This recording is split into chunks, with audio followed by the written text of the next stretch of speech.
بسم اللہ الرحمن الرحیم۔ معزز سامعین کرام، گزشتہ کل آپ حضرات کے سامنے حضرت علی رضی اللہ تعالی عنہ کی وہ روایت جس میں وہ نبی اکرم صلی اللہ علیہ وسلم کے اوصاف بیان کر رہے تھے وہ آپ حضرات کے سامنے ذکر کی تھی۔ آج آپ حضرات کے سامنے قرآن کریم اور احادیث مبارکہ کی روشنی میں نبی اکرم صلی اللہ علیہ وسلم کی جو اطاعت ہے اس کا کیا مطلب ہے، اس کے بارے میں بتاؤں گا کہ تمام ایمان والوں کا یہ عقیدہ ہے کہ نبی علیہ السلام کی اطاعت کے بغیر ان کا ایمان مکمل نہیں ہوگا۔ جیسے اللہ کو اللہ ماننا یہ ضروری ہے تبھی جا کے آدمی ایمان میں داخل ہوگا، اسی طریقے سے نبی اکرم صلی اللہ علیہ وسلم اور دیگر انبیاء کو اللہ کا بھیجا ہوا پیغمبر ماننا یہ بھی ضروری ہے، اور اس کے ساتھ ساتھ نبی علیہ السلام کو آخری پیغمبر ماننا یہ بھی لازم اور ضروری ہے۔ اب اس ماننے کا مطلب کیا ہے کہ ہم کہتے ہیں کہ نبی علیہ السلام کو ہم مانتے ہیں، تو اس کا مطلب کیا ہے؟ اس کا مطلب یہ ہے کہ ان کی اطاعت کرنی ہے، ان کو فالو کرنا ہے۔ قرآن کریم نے کہا ہے کہ تمہارے لیے بہترین نمونہ لقد کان لکم فی رسول اللہ اسوۃ حسنہ، اللہ کے رسول صلی اللہ علیہ وسلم تمہارے لیے بہترین اسوہ ہے، بہترین رہنما اور رہبر ہے۔ قرآن کریم کی متعدد آیات ایسی ہے جن میں حکم ہمیں یہی ہوتا ہے کہ اللہ اور اس کے رسول کی اطاعت کرو۔ چند ایک آیت آپ حضرات کے سامنے ذکر کروں گا۔ سورہ آل عمران میں آیت ہے، اللہ رب العزت فرماتے ہیں نبی علیہ السلام کو کہ قل اطیعوا اللہ والرسول فإن تولوا فإن اللہ لا يحب الکافرین۔ اے نبی جی صلی اللہ علیہ وسلم آپ کہہ دیجئے کہ اللہ کی اطاعت کرو اور اللہ کے رسول کی اطاعت کرو۔ فَإِن تَوَلَّوْا فَإِنَّ اللَّهَ لَا يُحِبُّ الْكَافِرِينَ، اگر آپ کے کہنے کے باوجود وہ لوگ اس سے روگردانی کر رہے ہیں،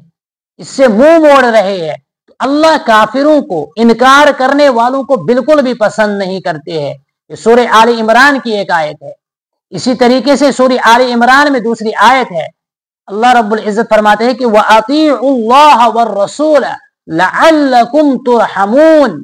اللہ اور رسول کی اطاعت کرو تاکہ تم لوگوں پر رحم کیا جائے گا۔ اسی طریقے سے سورہ نساء کی آیت ہے، اللہ رب العزت فرماتے ہیں کہ مَن يُطِعِ الرَّسُولَ فَقَدْ أَطَاعَ اللَّهَ وَمَن تَوَلَّى فَمَا أَرْسَلْنَاكَ عَلَيْهِمْ حَفِيظًا، کہ جس نے رسول کی اطاعت کی گویا کہ اس نے اللہ کی اطاعت کی، اور جس نے اللہ کی اطاعت کی تو اس کے لیے پھر جنت ہے۔ اس آیت میں اللہ رب العزت فرماتے ہیں کہ من یطیع الرسول، جس نے رسول کی اطاعت کی۔ اطاعت کا مطلب ان کے افعال، ان کے اقوال، ان کے عادات، ان کی پوری زندگی جو ہے، زندگی کی ہر پہلو میں حضرت نبی اکرم صلی اللہ علیہ وسلم جو کام کیا ہے اس کام کو ہم اپنی زندگی میں لائے، جن کاموں کے کرنے کا حکم دیا ہے ان کو کرے، جن سے ہمیں روکا ہے ان سے ہم رکے، یہی اطاعت ہے۔ نبی علیہ السلام کی اطاعت یہی ہے، اور جو شخص حضور کی اطاعت کرے گا فقد اطاع اللہ، گویا کہ اس نے اللہ رب العزت کی اطاعت کی۔ اور اللہ رب العزت آگے فرماتے ہیں کہ وَمَن تَوَلَّى، جو شخص اس اطاعت سے روگردانی کرے گا، پیچھے ہٹے گا، منہ موڑ لے گا، پھر فرماتے ہیں فَمَا أَرْسَلْنَاكَ عَلَيْهِمْ حَفِيظًا، آپ کا کام ہے پیغام پہنچانا، بات بتلانا، پھر اگلا مانے یا نہ مانے، مانے گا تو اس کے کامیابی، نہیں مانے گا تو ناکامی، آخرت میں آ کر اس کو حساب دینا پڑے گا۔ اسی طریقے سے سورہ نساء کے اندر ہی اللہ رب العزت فرماتے ہیں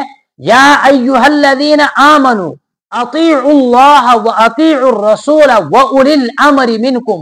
اے ایمان والو اللہ کی اطاعت کرو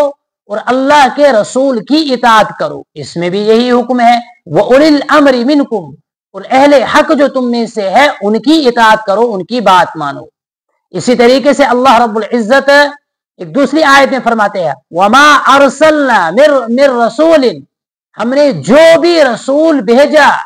وہ اس لیے بھیجا کہ الا لیطاع باذن اللہ، تاکہ ان کی اطاعت کی جائے، ان کا کہنا مانے لو، باذن اللہ، اللہ کے حکم سے۔ اس لیے ہم نے رسولوں کو مبعوث کیا تاکہ لوگ ان کی بات کو مانے اللہ کے حکم سے۔ اسی طریقے سے اللہ رب العزت فرماتے ہیں یا ایھا الذین آمنوا اطیعوا اللہ واطیعوا الرسول ولا تبطلوا اعمالکم، اے ایمان والو اللہ کی اطاعت کرو اور اللہ کے رسول کی اطاعت کرو، ولا تبطلوا اعمالکم، اپنے اعمال کو باطل مت کرو۔ باطل کرنے کا مطلب یہ ہے کہ تم اللہ کی نہیں مانو گے، اللہ کو نہیں مانو گے، رسول کو نہیں مانو گے، اس کی نہیں مانو گے، تو گویا کہ تم اپنے اعمال کو باطل کر رہے ہو، تم گویا کہ جہنم کے حقدار بن رہے ہو۔ جب اللہ کا انکار کرو گے، شرک کرو گے، اللہ کے نبی علیہ الصلاۃ والسلام کا العیاذ باللہ اگر کوئی شخص انکار کرے گا تو کافر ہے۔ تو اللہ رب العزت فرماتے ہیں کہ اللہ کی اطاعت کرو، اس کے رسول کی اطاعت کرو۔ اگر تم نے اس اطاعت سے منہ پھیر لیا تو گویا کہ تم نے اپنے اعمال کو باطل کر دیا، تم اللہ کو نہیں مان رہے ہو، اس کے رسول کو نہیں مان رہے ہو، تو تمہارا ٹھکانہ پھر جہنم ہے۔ اسی طریقے سے حدیث کی متعدد کتابوں میں نبی علیہ الصلاۃ والسلام نے اس اطاعت کا مطلب ہمیں سمجھایا کہ اطاعت کس چیز کا نام ہے۔ تم کہتے ہو کہ ہم نبی علیہ الصلاۃ والسلام کے مطیع ہے، فرمانبردار ہے، ان کو مانتے ہیں۔ ماننے کا مطلب کیا ہے؟ شرح السنہ میں ایک روایت ہے، حضرت عبداللہ ابن عمر اس کے راوی ہے، فرماتے ہیں کہ قال رسول اللہ صلی اللہ علیہ وسلم لا یؤمن احدکم حتی یکون ہواہ تبعا لما جئت بہ۔ نبی علیہ الصلوۃ والسلام نے فرمایا تب تک کوئی بھی شخص مؤمن نہیں ہو سکتا ہے، لا یؤمن احدکم، تم میں سے کوئی بھی مؤمن نہیں ہو سکتا ہے، کب تک؟ حتی یکون ہواہ، یہاں تک کہ اس کی خواہشات، اس کے نفس کے میلانات، اس کی چاہتیں، تمام تر چیزیں تبعا لما جئت بہ، ان چیزوں کے تابع ہو جائے، لما جئت بہ، جن چیزوں کو میں لے کر آیا ہوں۔ اس روایت سے پتہ چلتا ہے کہ حقیقی مومن وہی ہے جو دل سے فکر و عمل کے اس راستے کو اختیار کرے، یعنی اس راستے پر چلے جس راستے کے لیے رہنمائی کی ہے جناب نبی اکرم صلی اللہ علیہ وسلم نے، جس راستے پر ہم کو حضور نے گامزن کیا، جس راستے کے بارے میں ہمیں حضور نے بتلایا۔ حقیقی مومن انسان تب ہی بنے گا جب دل سے وہ اس فکر اور عمل کے اس راستے کو اختیار کرے،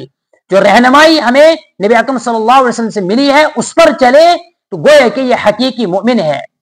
اور دل سے یہ مان لے کہ نبی علیہ الصلوۃ والسلام نے جو بات کہی ہے وہ حق ہے، جس سے حضور نے روکا ہے وہ فی الواقع غلط بات ہے، اس سے رکنا ہے، اپنے آپ کو روکنا ہے۔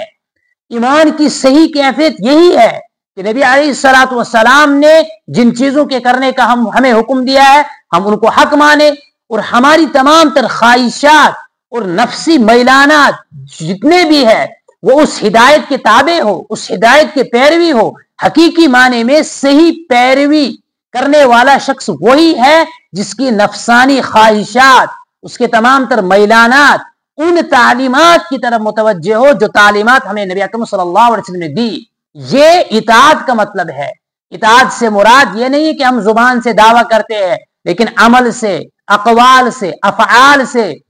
بالکل ہم خالی ہے، افعال سے بالکل خالی، ہمیں اس کے بارے میں کوئی خبر نہیں، کیا کر رہے ہیں کیا نہیں کر رہے ہیں، بالکل اس کے بارے میں ہمیں کوئی خبر نہیں۔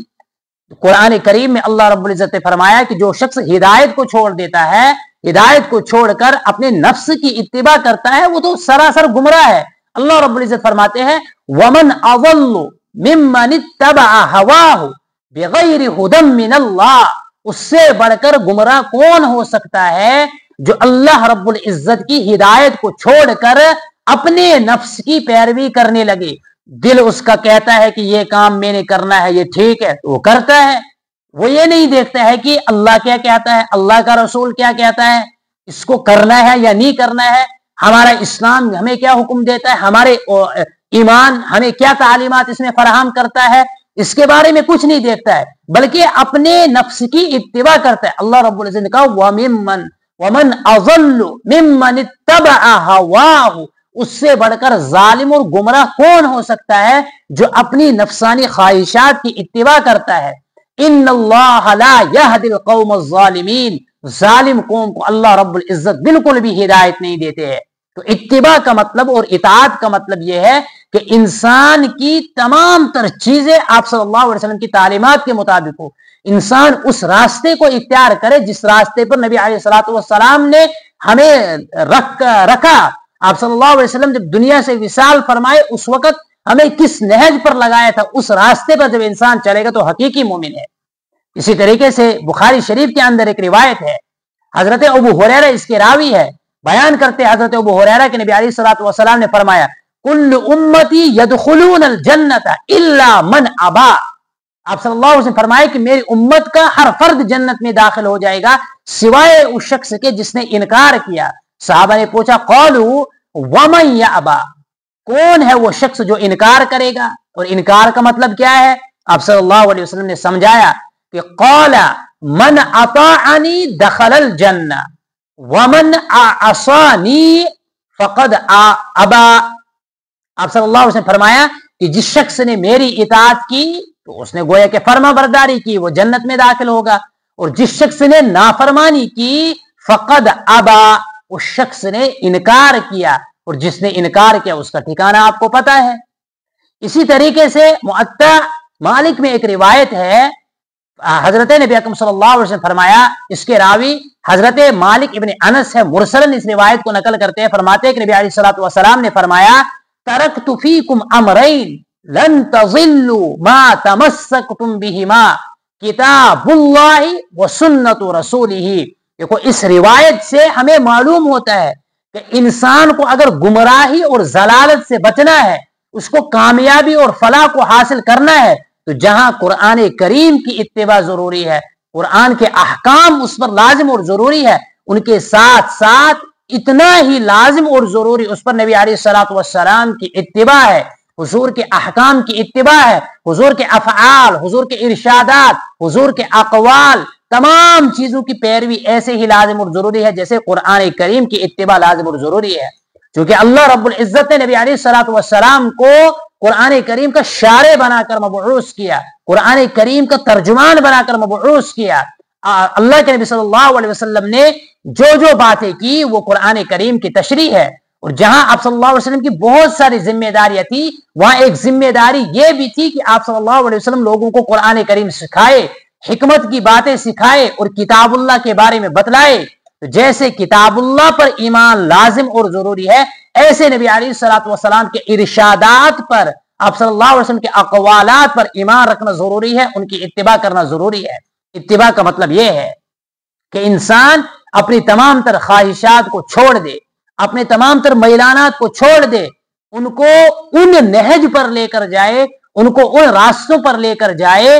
جن راستوں کی تعلیم ہمیں نبی اکرم صلی اللہ علیہ وسلم نے دی۔ اللہ کرے کہ ہماری خواہشات بھی آپ صلی اللہ علیہ وسلم کی چاہت کے مطابق ہو، ہماری تمام تر میلانات ان کے طریقوں اور ان کے سنتوں کے مطابق ہو۔ آمین برحمتک یا ارحم الراحمین۔